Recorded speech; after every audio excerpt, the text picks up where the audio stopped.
Hey Blades fans, I'm Alli Vellucci alongside Jake Maurice, and welcome to our pregame show live from Hertz Arena. We're happy to be back home. The Blades were 4 games on the road last week. They went 2-1-1. Jake, what stood out to you about just their game overall in the 4 games on the road?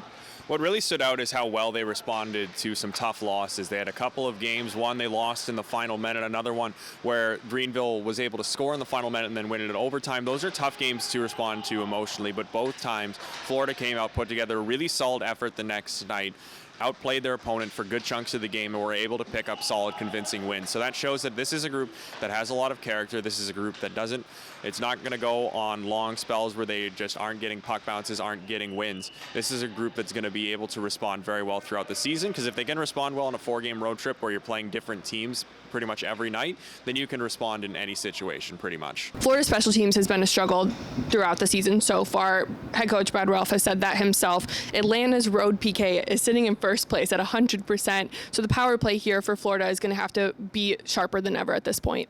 Yes, and it has looked better over those last 2 games on the road trip in Greenville. They scored power play goals in back-to-back games, but yes, you're going to need to be much better than you were. Greenville was a lower down team on the PK rankings, and as you just said, Atlanta very good on the penalty kill. So Florida, you're not just going to be able to get your perfect look. You're going to have to create chaos goals out front, bang and whack for dirty goals. You're going to have to be smart to find ways into the middle, and you're also going to have to be wary about where you're passing your pucks when you're near the blue line, because Atlanta, they've got some guys that are very capable of going down and generating shorthanded opportunities if you give them even just a little bit.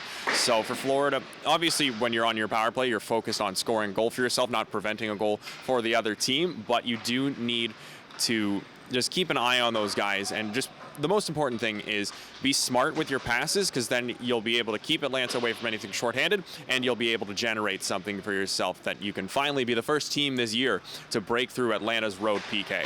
Florida and Atlanta are tied in goals for, so limiting goals against is really going to be the game changer in the next 3 games here. Florida limiting Atlanta offensively is going to be a huge key.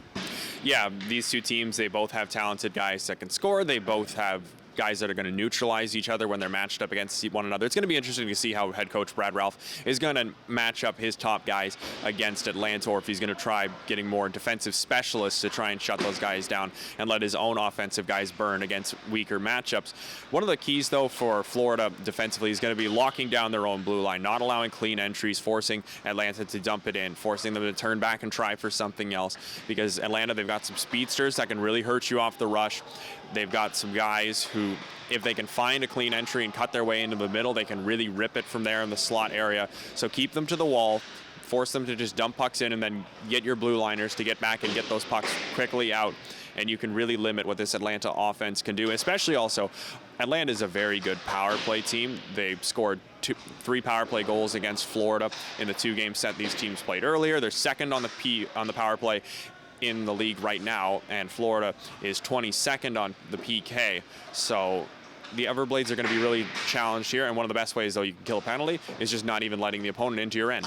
Goalie matchup. Florida's 2 goalies, Evan Fitzpatrick and Cam Johnson, have been stellar this entire season. They are both tied in save percentage at .926. What have you seen from their game that has set them apart from everyone else so far?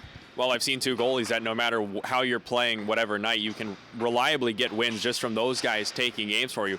On Sunday, Evan Fitzpatrick was brilliant, set a new season high for saves by an Everblades goaltender, only allowed the 1 goal in the 3-1 win, and of course Cam Johnson, pretty much since he got home to against Jacksonville in the home opener, he's been lights out. So Atlanta, they're going to be tasked with breaking 2 tough netminders, but they're no slouches in the goaltending department either. Tyler Parks and David Tendick both provide quality options in the crease. We're probably going to see both of them at least once here throughout this 3-game set. Probably, I would guess that we'll see Parks twice and Tendick gets 1 start. Same with the Everblades. I'd imagine Johnson will go twice and Fitzpatrick will go once. But either way, we're going to see 4 great netminders here. I don't think either team is going to be too worried about what they're going to get in the crease. They're just going to be worried about how to beat the other guy 200 feet away from your goaltender, because it's going to be tough for both teams. They're going to have to pull out all the plays in their offensive playbook to beat these 2 guys throughout this 3-game series. When you have 2 goalies who are playing out of their minds, both individually and for the team, how do you decide who gets the nod in which games here? I don't think you can think about it too hard. This is still Cam Johnson's crease. He was the playoff MVP last year for you when you won the Kelly Cup. And as good as Evan Fitzpatrick is playing, I think you still roll with Cam Johnson more times than not, which is why I said earlier that I think we're going to see Johnson get 2 starts here against Atlanta and Fitzpatrick 1. It's great that Fitzpatrick is reliable. If you ever have a night where Johnson, you're not sure if he's fully ready to go, or if, like back in the season opener against Atlanta, he has a tough night, you know you can swap in a goaltender who's going to perform well for you the rest of the way. But I think the main thing here in this 3-game set against Atlanta with regards to goaltending is that you just make sure that you support your goaltenders as much as you can, whoever it is. Don't force them to make 10-ball saves. Just because they can do it doesn't mean they should be doing it all night long. And Atlanta, they've got the talent to make you do it all night long if you're not sound defensively. So Florida here, the best thing they can do for their goaltenders is just whoever's in the crease, support them as much as possible, and then it won't really matter so much who's in the crease. It will just matter. The only thing that matters to this Florida Everblades team isn't who's going to get the start. It's just getting the win tonight. All right, Blades fans, thanks so much for joining us for our pregame show. Warm-ups and puck drop are up next.